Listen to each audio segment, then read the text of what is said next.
Hello, ladies and gentlemen. I'm Bob Keyser.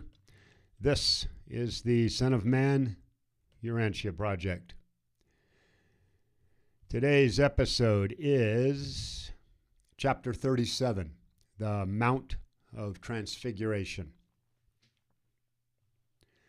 On August 12th, AD 29, Jesus and the apostles pitched their tents in the foothills of Mount Hermon, where the lad Tiglath had not long ago waited on Jesus as he ascended the mountain alone, confronted and conquered his arch-enemies, and technically ended the Lucifer rebellion, settling the spiritual destiny of Urantia. They rested here for 2 days to prepare their spirits for the events to come. Jesus hoped that all of them would be able to arise to the spiritual levels they needed to participate. But that was not to be. The apostles had not yet reached the spiritual maturity needed to justify their full exposure to the celestial beings that were soon to appear on earth. Since he could not take all of them up the mountain with him, Jesus decided that just Peter, John, and James, the 3 apostles normally assigned to him, would share in this unique experience. The Transfiguration. 6 days after Peter's confession under the mulberry tree, when he stated that Jesus was the Son of God, Jesus and his 3 apostles hiked up the mountain. Jesus had been summoned to this meeting with the celestial host to discuss matters relating to his progress as the Son of Man and how that progress was affecting his universe. It is worth noting that this extraordinary meeting was timed to not only take place while Jesus was in Gentile lands, but that it actually took place on a mountain claimed by the Gentiles. The 4 made it almost halfway up Mount Hermon by noon and stopped for lunch. While they were eating, Jesus told the 3 apostles some of the events that occurred in the hills east of the Jordan right after he had been baptized by John, and some of his experiences when he was by himself the last time he was on Mount Hermon. When Jesus was a boy, he used to climb the hill close to his house, and looking out on the plain of Esdraelon, he would sit and dream about all of the armies and battles that had been fought there in the past. Now he was on Mount Hermon to receive the endowment, to be awarded the spiritual gifts that were going to prepare him to return to those very Jordanian plains and meet the final closing scenes of his time on earth. Jesus did not have to do this. That day, he could have chosen to return to rule his universe. Instead, he chose to meet the requirements of divine sonship according to the mandate of the eternal Son on Paradise, and to embrace the present will of the Paradise Father. His 3 apostles watched in amazement as they saw him decline his right to full universe authority, and the celestial messengers depart, leaving him alone to complete his life on earth as the Son of Man and the Son of God. The apostles' faith had peaked when they fed the 5,000. Then it quickly fell to almost zero. Now, with Jesus admitting his divinity, their faith peaked again for the next couple of weeks, only to then progressively decline. It would not be until after the resurrection that it was again revived. It was a beautiful day on the mountain. About 3 o'clock in the afternoon, Jesus said, "I'm going off by myself for a while to talk with my Father and his messengers. I want you to stay here, and while you're waiting for me to get back, pray that the Father's will be done in your future time with the Son of Man." Jesus then left the 3 apostles and went off by himself, where, when he was alone, he had a long conference with Gabriel and the Father Melchizedek. Jesus returned about 6 o'clock that evening. And when he saw that the apostles had been worried about him being gone so long, he said, "Why were you afraid? You know I must be about my Father's business. Why do you doubt when I am not with you? I am now telling you that the Son of Man has decided to go through his full life with you and as one of you. Be happy. I will not leave you until my work is finished." As they were eating what little they had for supper, Peter said, "How long do we stay on this mountain, away from the others?" Jesus said, "Until you see the glory of the Son of Man, and you know that whatever I have told you is true." As the evening wore on, the four sat around the glowing embers of the fire and talked about the Lucifer rebellion. But they had started out early that morning, and the apostles' eyes grew heavy, and they fell into a deep sleep around the fire. Then about half an hour later, they were suddenly woken up by a nearby crackling sound. Looking on, amazed and afraid, they saw Jesus talking to two brilliant beings clothed in celestial light, Jesus' face and body shining with a heavenly glow. The three of them talked in a strange language, and Peter, trying to understand it, wrongly decided that the two beings with Jesus were Moses and Elijah. Actually, as said earlier, they were Gabriel and the father Melchizedek. The apostles were able to see these events because Jesus had arranged with the physical controllers for them to be able to do so. The apostles were afraid and slow to compose themselves. As the dazzling vision faded and they saw Jesus standing alone, Peter, who was the first to come to his senses, said, "Master, it is good to have been here. We rejoice to see this glory. We do not want to go back down to the shameful world below. If you are willing to let us live here, we will set up 3 tents, one for you, one for Moses, and one for Elijah." Peter said this because he was confused, and because just at that moment nothing else came to mind. While he was still speaking, a silvery cloud appeared above the 4 of them.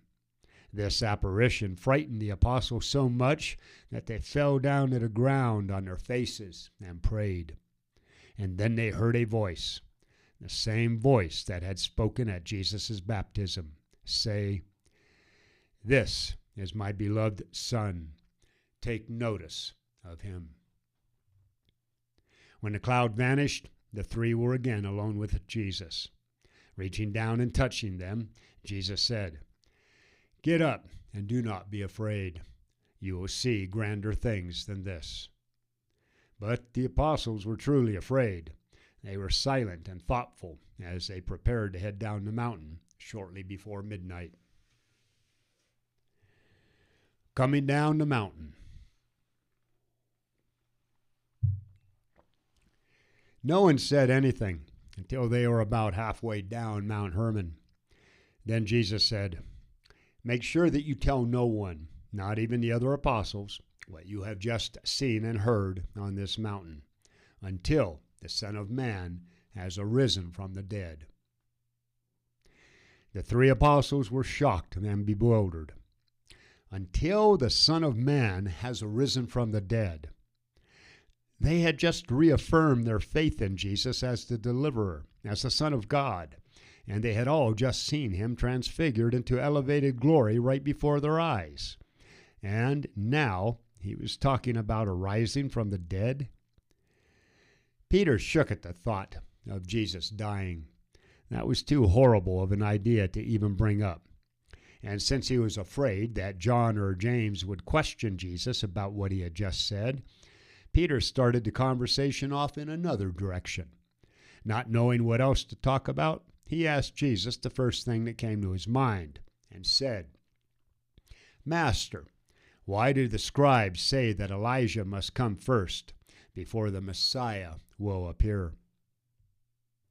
Jesus knew what Peter was trying to avoid, and he said, Elijah indeed comes first to prepare the way for the Son of Man, who must suffer many things and finally be rejected. But I am telling you that Elijah has already come, and they did not receive him well, but instead they did whatever they wanted to him. The three apostles thought that Jesus was referring to John the Baptist as Elijah. Jesus knew that since they insisted on thinking of him as the Messiah, then in accordance with that belief, John must be the Elijah in the prophecy. Jesus had ordered the three apostles to not tell anyone about seeing a hint of his glory that was going to come after the resurrection. He knew that they thought of him as the Messiah, and he did not want them thinking that he was going to fulfill their hopes for miracles. Peter, John, and James did as Jesus asked and told no one about what they had seen until after his resurrection. After hiking farther down the mountain, Jesus said, "You would not accept me as the Son of Man, so I have agreed to be seen by you as you think I am. But do not mistake the fact that my Father's will must be done. If you decide to follow your own ideas, be ready to experience many trials and to suffer many disappointments. Regardless, the training I have given you should be enough to see you through even those sorrows of your own choosing." Jesus did not take Peter, John, and James with him because they were more spiritually fit for the experience than the others. In fact, none of the 12 were spiritually qualified to witness this rare event.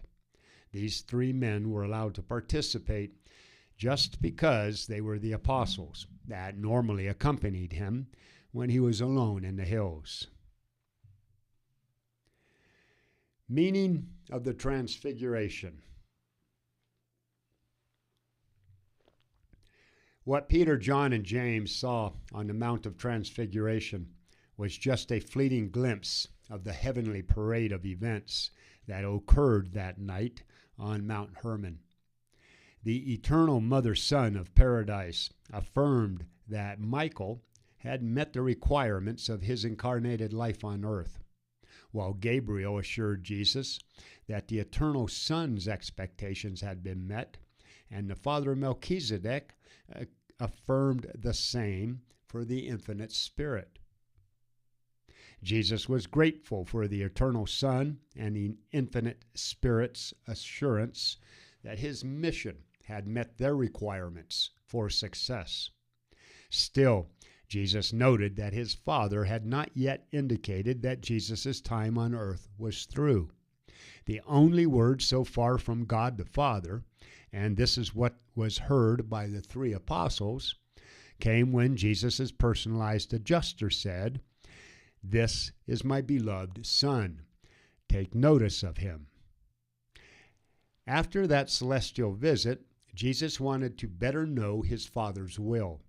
He decided that it was for him to follow his mortal life to the natural end. For Jesus, this was the meaning of the Transfiguration and why it was so important. For the three apostles, this event marked Jesus' entering his final phase as the Son of God and the Son of Man on earth. After Jesus, Gabriel, and the Father Melchizedek had finished their formal business, they relaxed and talked about universe affairs. The epileptic boy. Jesus and the three apostles returned to where the others were camped Tuesday morning before breakfast. When they arrived, they found a group of about 50 people arguing among themselves. There were the 9 apostles, and the rest of the crowd was about equally divided between Jerusalem scribes against Jesus and believing disciples who had tracked Jesus down on the journey from Magadan. There were many heated arguments happening at once, but the loudest concerned a man from Tiberias who had arrived the day before looking for Jesus. This man, James of Saphed, had a son who was an only child and had a bad case of epilepsy. Furthermore, to make matters worse, he was possessed by one of the wandering, mischievous, and rebellious midwayers who were still uncontrolled on earth at that time. He was suffering from a double affliction. He was epileptic and possessed by a devil. James of Safed was a low-ranking official in Herod Antipas's government. He had wandered around the western borders of Philip's land for almost 2 weeks, looking for Jesus to ask him to heal his son. When he arrived at the apostles' camp, there were almost 40 other people following him. Their arrival surprised and upset the 9 apostles, most of whom had fallen back to arguing about the honors and positions they were going to receive in the coming kingdom. They could not entirely free themselves of their older materialistic ideas of the coming Messiah. And now that Jesus himself had admitted that he was the Son of God, most of their most wonderful hopes and ambitions were foremost in their minds. Andrew was the first to step up and greet James of Safed and his son, and he said, "Who do you seek?" James replied, "My good man, I am searching for your master.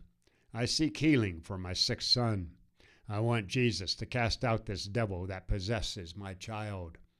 And then he went on to tell the apostles about how his son was so possessed that he had almost lost his life many times because of his seizures. Then Simon Zealous and Judas Iscariot stepped up and said, "We can heal him. You do not need to wait for the Master to return. We are ambassadors of the kingdom. No longer do we hold these things in secret. Jesus is the deliverer, and the keys of the kingdom have been given to us." This concerned Andrew, and he took Thomas aside to talk. Nathanael and the others looked on in amazement. They were all horrified at the two's sudden boldness. Then James of Safed said, "If it has been given to you to do these works, I pray that you will speak those words that will bring my child out of this bondage." Simon Zealous stepped forward, and placing his hand on the child's head while looking straight into his eyes, said, "Come out of him, you unclean spirit. In the name of Jesus, obey me." Right then, the young boy had a violent fit, and the disappointed apostles suffered the taunts and ridicule of the scribes and other unfriendly critics.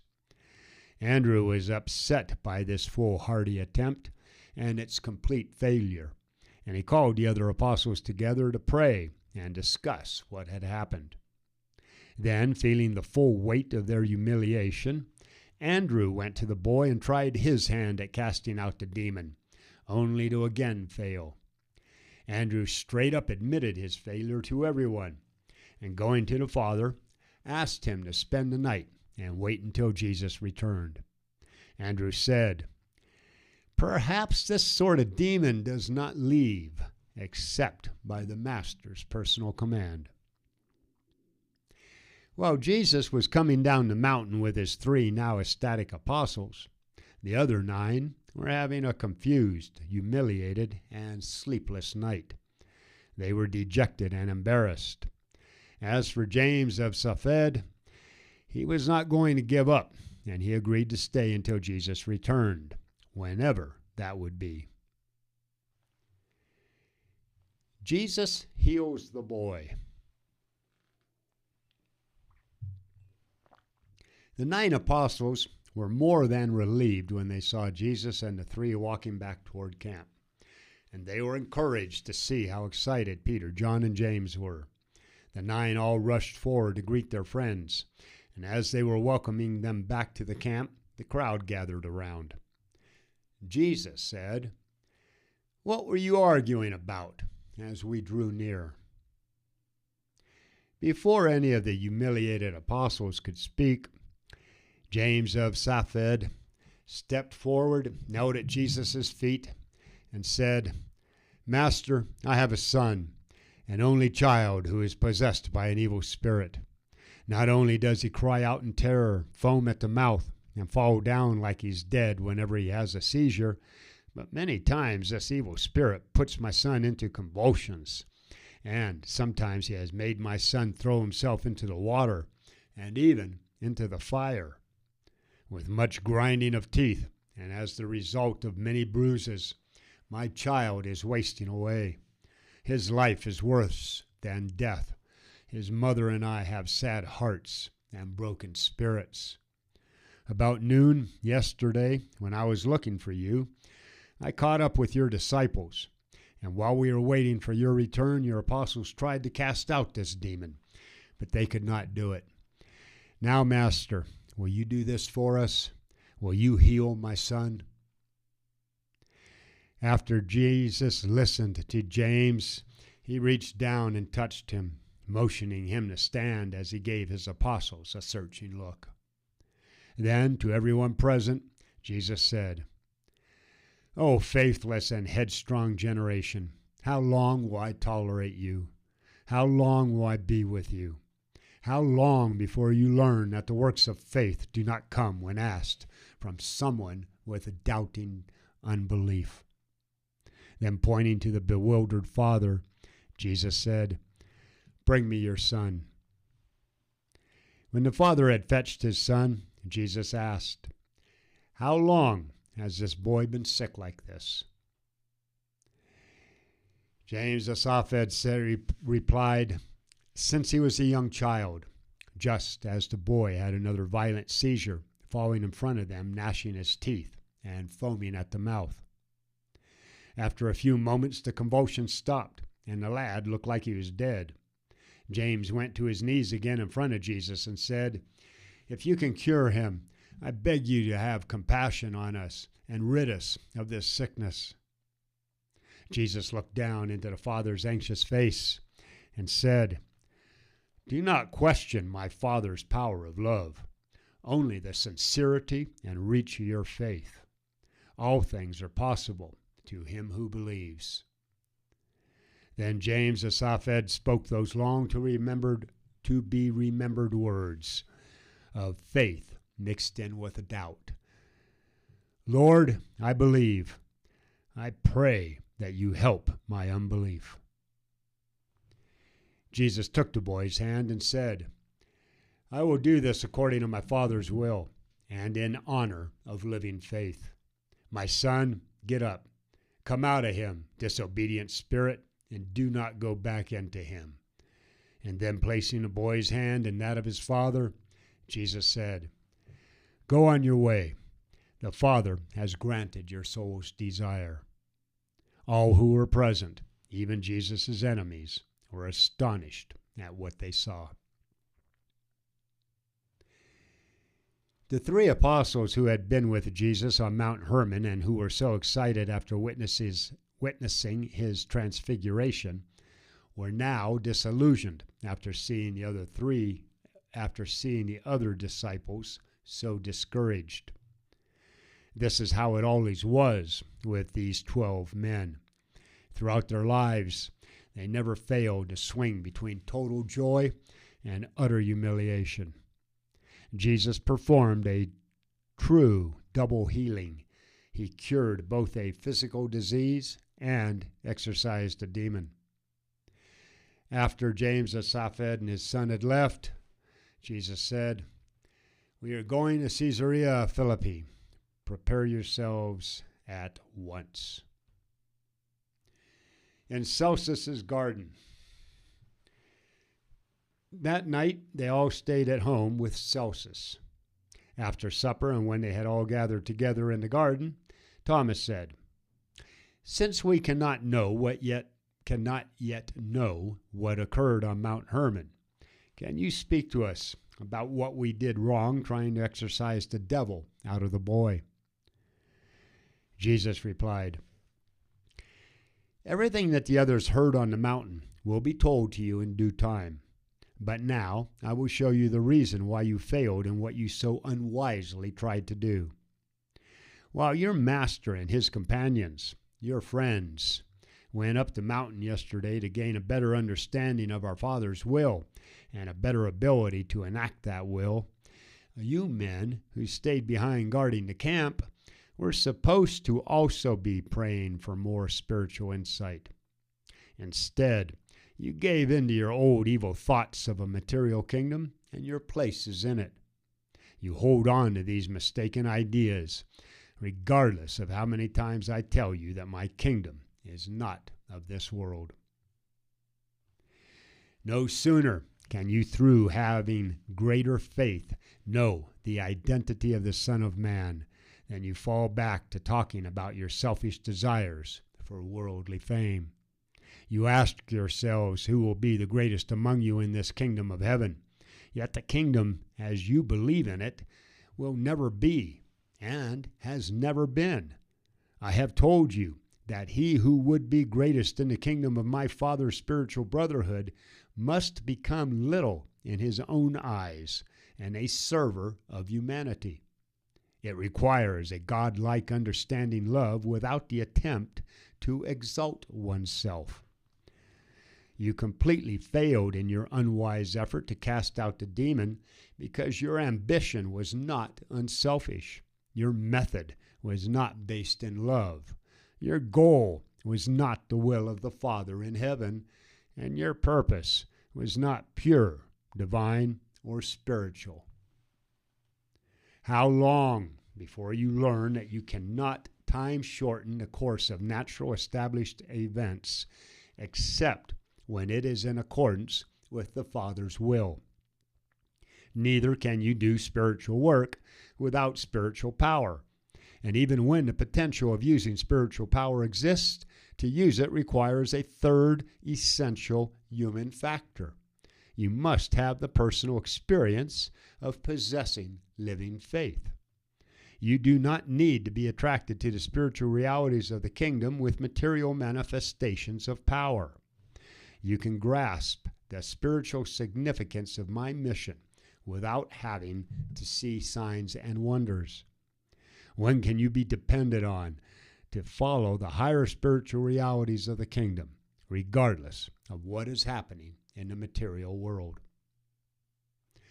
When Jesus finished reprimanding the 12, he said, "Now go get some rest. Tomorrow we return to Magadan to plan our mission to the cities of the Decapolis. In order to finish our talk about what happened today, I am telling you what I told Peter, James, and John on Mount Hermon, and let these words forever stick in your hearts. The Son of Man is now entering on the last phase of his time on earth. We are about to start the work that will soon lead to the final and momentous test of your faith and devotion.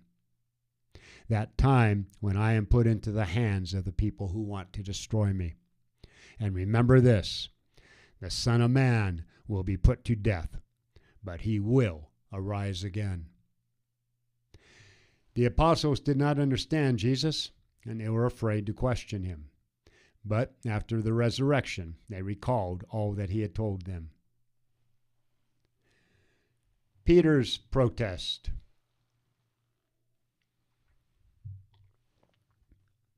None of the apostles could sleep. Even the Alphaeus twins were shocked by what Jesus had said. That Wednesday morning, they left Caesarea Philippi and headed for Magadan Park near Bethesda Julius. Jesus instructed Andrew to take the intersection with the Damascus Road just beyond the waters of Mermon, because it would take them through Galilee, Herman Antipas's land. Jesus knew that the people following them would figure he was afraid of Herod, and that to avoid a confrontation, Jesus would instead continue walking straight down the East Jordan Road. Jesus pulled this ruse because he wanted a day alone with the apostles. They made their way through Galilee, not stopping until well past the lunch hour. After they had eaten and were resting under some shade, Andrew said, "Master, we do not understand what you are saying." We have come to believe that you are the Son of God, and now we hear this talk about you dying and leaving us. We do not understand what you are trying to teach us. Are you speaking to us in parables? We pray that you speak to us plainly." Jesus replied, "My apostles, it is because you have stated that I am the Son of God that I am obliged to tell you the truth about the end of my time on earth. You insist on believing that I am the Messiah who must sit on the throne in Jerusalem, even though I keep telling you that the Son of Man must soon go to Jerusalem, suffer many things, be rejected by the elders, scribes, and chief priests, and after all of this, be killed and then raised from the dead. This is not a parable. I am telling you the truth so that you can better be prepared when these events suddenly happen to us." Before Jesus could continue, Simon Peter jumped up and without thinking put his hand on Jesus' shoulder and said, "Master, it is not our place to argue with you, but I am telling you that these things will never happen to you." Peter said this because he loved Jesus. But Jesus' human nature saw that in Peter's well-intentioned statement there was present the subtle hint that he, Jesus, should change his policy of living his life to the end according to his Father's will. Because of the danger of allowing even his loving apostles' suggestions to possibly change his course, Jesus immediately turned on Peter and the others and said, "Get yourselves behind me. You smell like my enemy, the one who tempts us.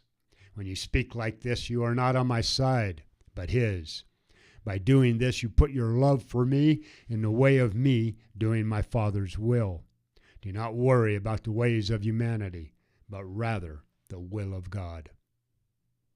Continuing, Jesus said, "If people are going to follow me, let them disregard themselves and take up their daily responsibilities, because those who selfishly save their life will lose it, but those who lose their life for me and the gospel will save it.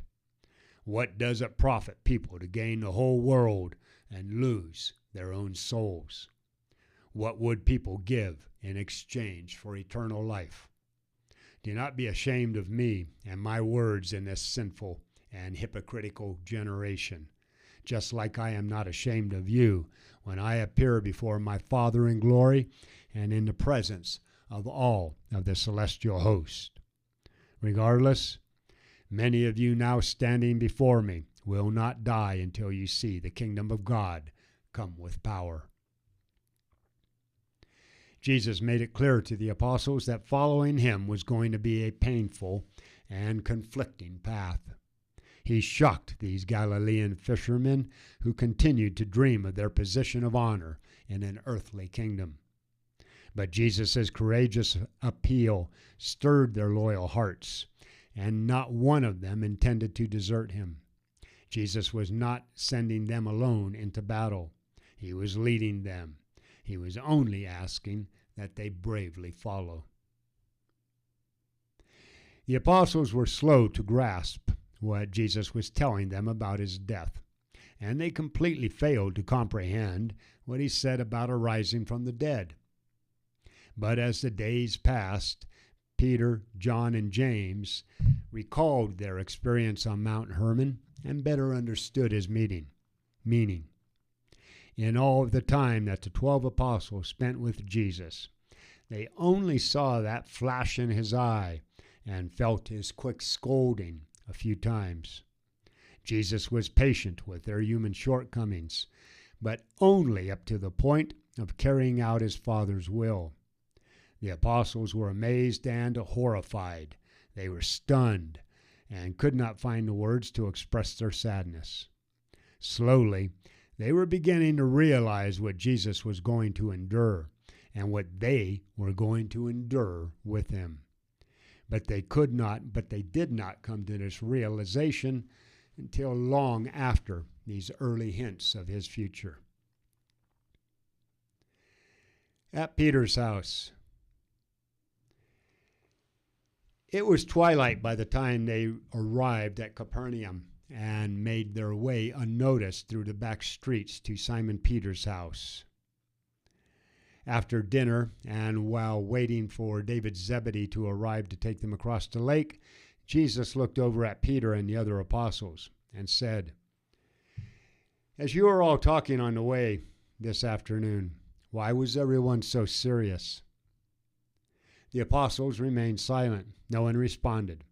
Many of them had continued to talk about their positions in the coming kingdom, who is going to be the most important among them, etc., etc.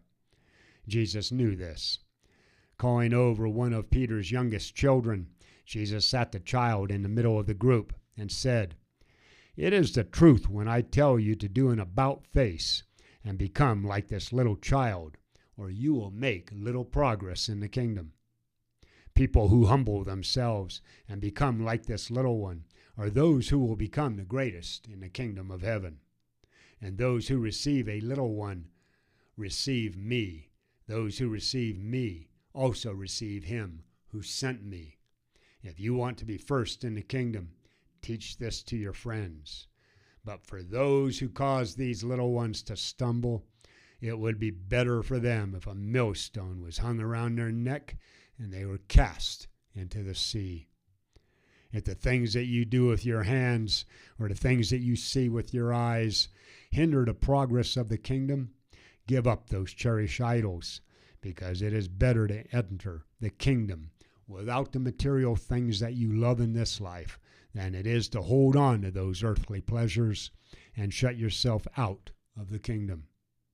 But most of all, do not harm even one of these little ones, because their angels are the face of the heavenly host." After Jesus finished speaking, they boarded Zebedee's boat and sailed across the Sea of Galilee to Magadan.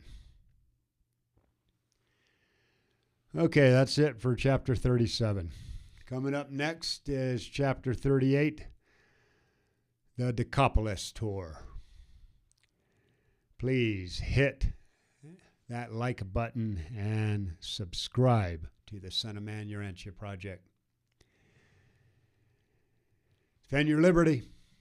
Protect those innocent ones. Get out there and find some way to serve man for the sake of God. Nothing more or less. Bobby Keyser, out here.